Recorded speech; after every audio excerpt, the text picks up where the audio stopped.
여러분 안녕하십니까. 고종환 TV 부동산 애널리스트 TV를 운영하고 있는 고종환 한국자산관리연구원장입니다. 제가 지난주에는 88 대책도 있고 이래가지고 방송 출연이 많은 관계로 유튜브를 또 건너뛰었습니다. 오늘은 지난주 분까지 좀 합해서 올 8월 내 집 사야 하나 또 막차 타야 하나 이런 주제로 같이 하도록 하겠습니다. 최근 들어서 이제 부동산 시장 흐름도 급변하고 있고 또 정책도 빨라지고 있습니다. 88 대책이 나왔죠. 88 대책을 잠깐 우선 요약을 하면 저는 공급 확대 정책으로 좀 긍정적으로 보고 있는데요. 우선 제목이 주거 안정을 위한 공급 확대 정책입니다. 이색적으로 경제부총리를 포함해서 국토부 장관, 금융위원장, 서울시장까지 총출동을 했습니다. 그만큼 집값을 잡기 위한 정부의 강력한 의지를 보여준 거다라고 우리가 해석할 수가 있을 것 같고요. 내용은 크게 한 5가지 정도 되는데 짧게 보면 공급 확대 정책의 1번이 뭘까요? 우선 그린벨트 해제에서 8만 가구를 공급하겠다는 것입니다. 2009년과 2012년에 과거 MB정부 때 있었던 그린벨트 해제를 통해서 보금자리 주택을 공급했고 이때 집값을 안정시켰던 이때는 공급도 좀 미분양이 났었는데 사실은 2008년 이후에 서브프라임 모기지 사태죠. 리먼 쇼크 때문에 부동산 경기가 안 좋을 때였죠. 그런데다가 공급이 많아졌어요. 근데 이때 분양받았던 사람들이 그 이후에 보면 굉장히 큰 이익을 냈죠. 어쨌든 이 집값 안정을 위한 그린벨트 해지를 통해서 공급 확대를 통한 그런 성공 사례다. 지금 되돌아보면 그런 해석을 할 수가 있겠습니다. 그걸 좀 본떠서 나온 게 아닌가 이렇게 좀 보여지고요. 또 관심이 가는 대목은 일부 언론에도 나왔습니다만 강남, 서초, 송파, 그리고 이제 강남권에 많이 이렇게 집중이 돼 있어요.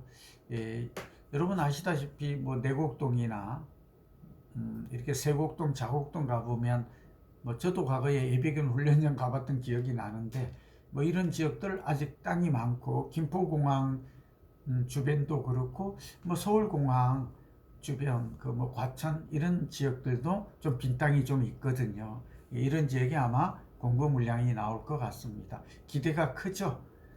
우리가 강용성이라고 해서 강남, 용산, 요즘 성동 아파트가 뜨고 여의도 목동 이렇게까지 5군데를 꼽고 있고 또 하나는 이제 용산과 성동에 가까운 동대문구 주목하라고 그랬죠. 여의도 뜨면 영등포가 또 뜰 것이고 또 하나는 이제 동대문의 중심인 청량리 앞으로 변화가 많을 것이다. 우리 저 유튜브 보시는 분들은 이미 하도 많이 들어서 입력이 되어서 무슨 뜻인지 다 이해하실 겁니다. 그리고 요즘 또 강서가 뜨죠. 이번에 또 김포공항 주변도 나오는 걸 보면 제가 목동과 마곡지구 많이 강조했잖아요. 그런 지역들이 앞으로 김포공항 개발까지 맞물리면 상당히 잠재력이 큰 지역이 될 것이다 하는 것은 이제 우리가 쉽게 이해할 수가 있습니다. 그래서 그린벨트 해제의 지역이 지금 벌써 들썩이고 있습니다. 그래서 토지거래 허가구역으로 묻겠다는데 당연하죠. 그 주변의 땅값은 과거의 경험을 보면 오를 가능성이 많습니다. 이 말하면서도 좀 조심스러운데 어쨌든 난개발도 일어날 가능성이 많고 그린벨트 해제 지역은 너무 당연한 것이고 그 주변의 지역까지도 좀 들썩인 어떤 분들은 그 주변에 구축 아파트를 또 사는 관심을 갖는 분들도 계세요. 나쁘지는 않을 것 같습니다. 이거는 실수요자 내 집 마련 관점에서는 그렇게 말할 수 있을 것 같습니다. 그 다음에 이제 도심 공급을 위해서 이제 재건축 재개발을 활성화하겠다. 그래서 재건축 재개발을 활성화하겠다는 얘기는 윤석열 정부의 공약이기도 하고 또 신통기획인이 해서 인허가 기간 단축한 또 용적률이나 층고 높여주겠다는 거는 많이 나왔는데 더 높여주겠다는 거거든요. 근데 어쨌든 이거는 인허가 기간을 단축해서 될 일이 아니고 재건축 초과이익 환수제를 폐지한다든지 공사비를 낮춰야 되는데 금리는 내려가겠지만 공사비가 안 낮춰지면 과연 이 재건축 재개발이 빠르게 속도가 나겠는가 하는 좀 좀 의문점이랄까 그 한계가 느껴집니다. 우리가 관심 있는 게 이번에 보면 비아파트, 그러니까 연립이나 다세대 빌라, 다가구 또는 뭐 오피스텔 이런 것들이잖아요. 여기에 도시형 생활주택도 들어가는데 이 주택도 좀 관심을 도심권은 가질만 합니다. 두 가지가 있죠. 뭐 이런 것들이 앞으로 새 주택으로 바뀌면 뭐 11만 가구를 포함해서 무제한 매입하겠다라는 게 있고, 또 이런 주택을 짓게 되면 또 사게 되면 1가구의 특례를 인정하겠다. 그러니까 1주택자가 60제곱미터 6억 원 이하, 서울 같으면 서울 중심으로 할게요.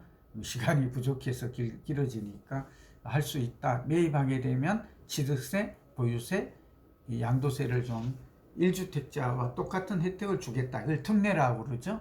뭐 이렇게 되면 제가 볼 때는 역세권이나 재건축 재개발 지역이나 빌라도 이제 좀 매입을 해도 되지 않을까.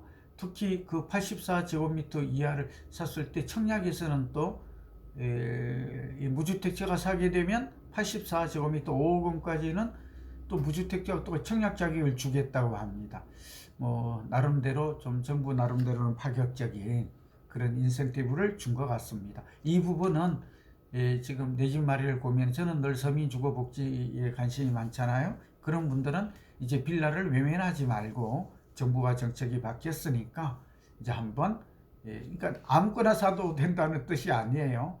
신설 역세권이 된다든지 도심권이라든지 또 앞으로 재건축 재개발이 활발히 진행될 곳들에 대한 빌라도 이제 좀 다른 관점에서 투자 관점에서 이제 좀 보아도 되지 않을까 하는 얘기를 드립니다. 뭐 나머지 중요한 얘기가 있습니다만 오늘은 시간관계상 다른 얘기를 좀 해보고자 합니다.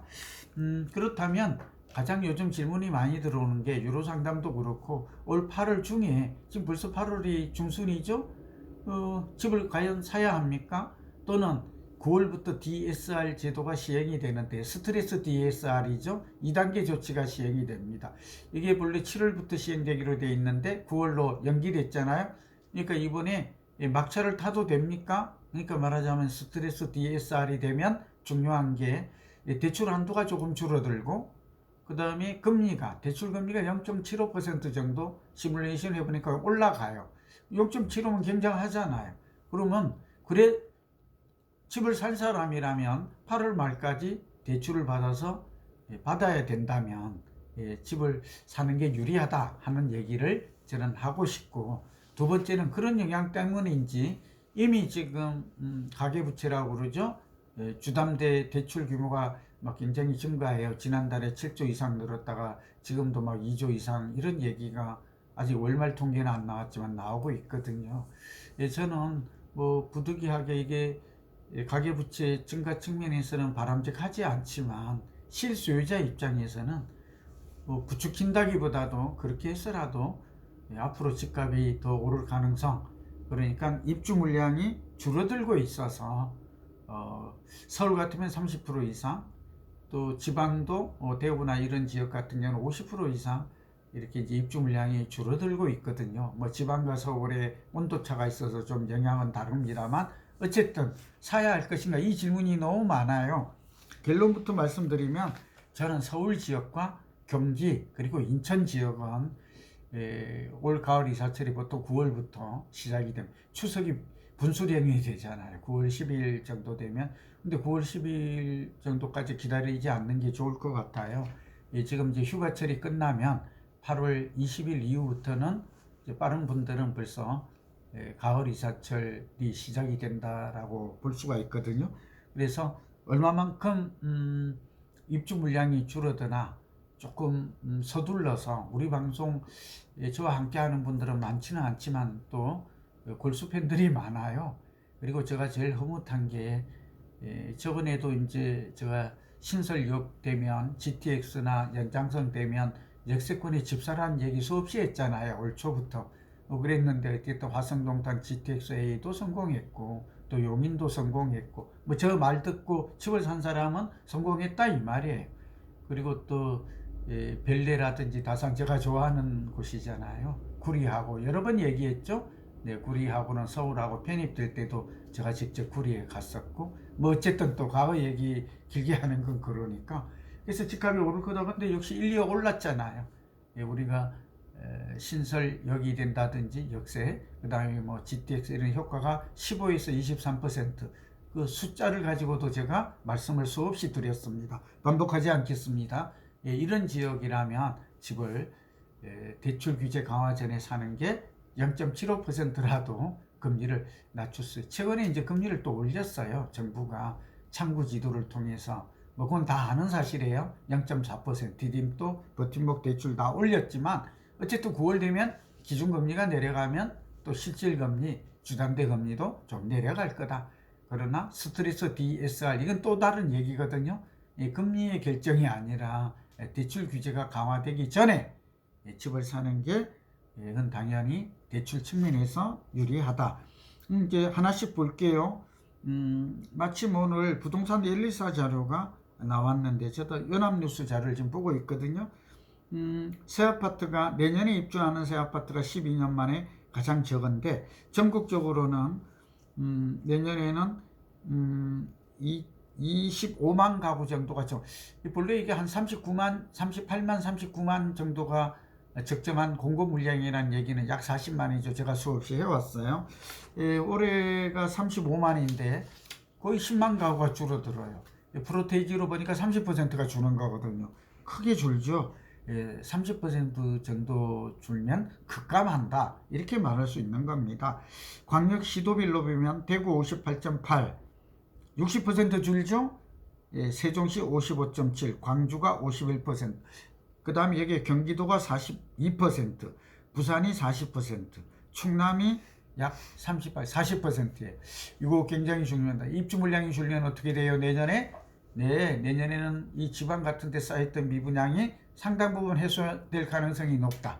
두 번째는 지방도 이제 내년에는 전세 가격이 적어도 하락폭이 멈추거나 또 어떤 지역에 따라서는 상승으로 전환될 가능성이 높다. 그럼 어떻게 돼요? 전세가 오르면 결국은 집값도 오를 가능. 그러니까 입주 물량이 줄어든다는 건 전세 가격 하락폭이 둔화되거나 멈추거나 상승으로 전환될 가능성이 높다. 그리고 전세 가격이 오르면 서울과 수도권에 보았을 때도 매매 가격이 오르더라.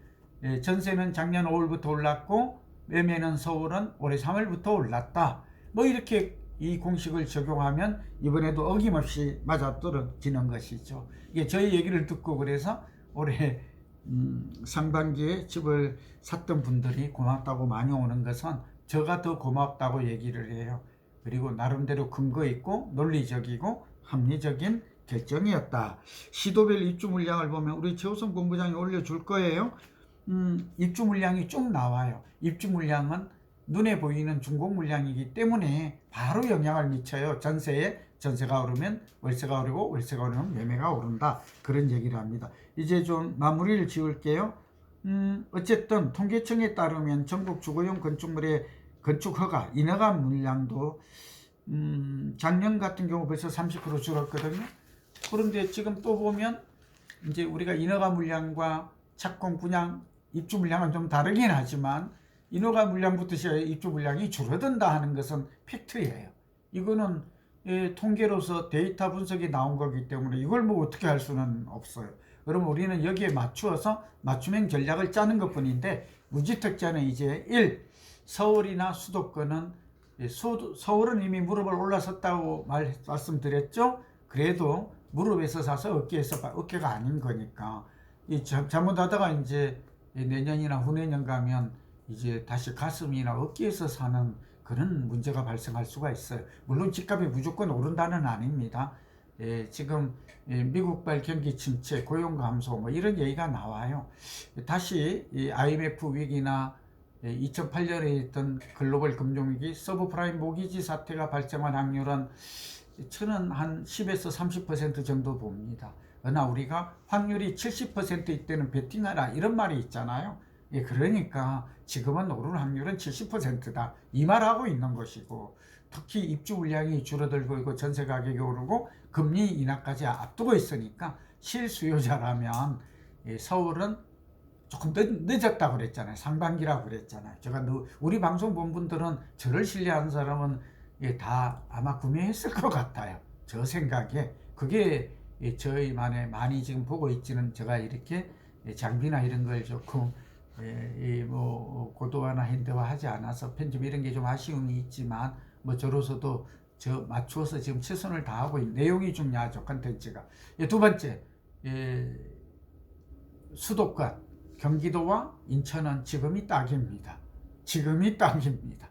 9월 스트레스 DSR이 시행되기 전에 하라 이 얘기고, 그 다음에 이제 서울에 굳이 아파트를 놓친 사람은 뭘 할 거예요 했더니 88 대책에서 모든 지역이 아니라 신설 역세권, 재건축 재개발, 도심권, 그리고 아파트 가격이 많이 오르는 곳에 연립이나 다세대 빌라 또 오피스텔까지도 이제 그 특례가 적용되기 때문에 한번 사봐도 되겠다. 지금 이 얘기 말씀드리고 있는 거죠. 아까 연결하면.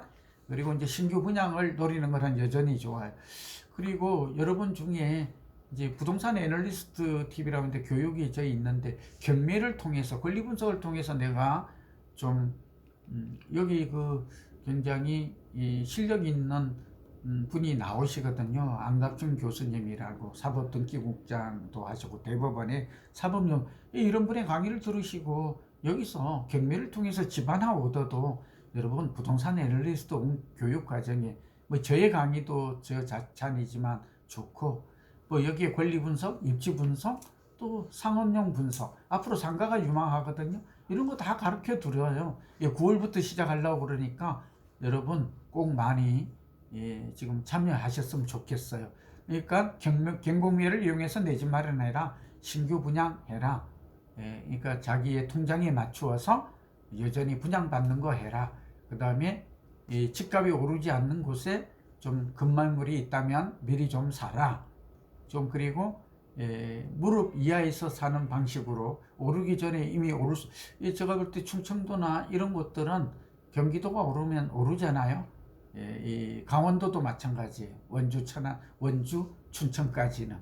그래서 이제 지방에 계신 분들도 내년에 대비한다면 뭐 지방은 그렇게 시간이 뭐 촉박하지는 않지만 그래도 스트레스 DSR 제도를 좀 활용한다든지 뭐 대출을 받아야 될 이럴 분들이 있다면 그 전에 급매물일수록 좀 싸게 살수록 좋은 거잖아요. 내려갈 가능성보다는 지금 상승에 무게감이 쏠린다.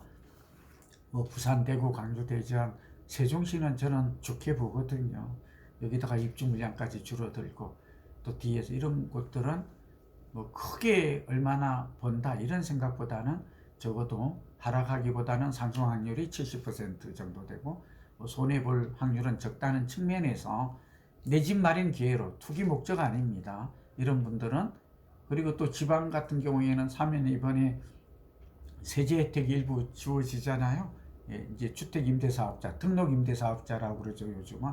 이런 분들도 이제 지방에 괜찮은 곳, 오를 만한 곳 이런 곳들은 관심을 가져도 좋겠다는 말씀을 드리면서 오늘은 여기서 마칩니다. 여러분 경청해 주셔서 고맙습니다. 건강하십시오.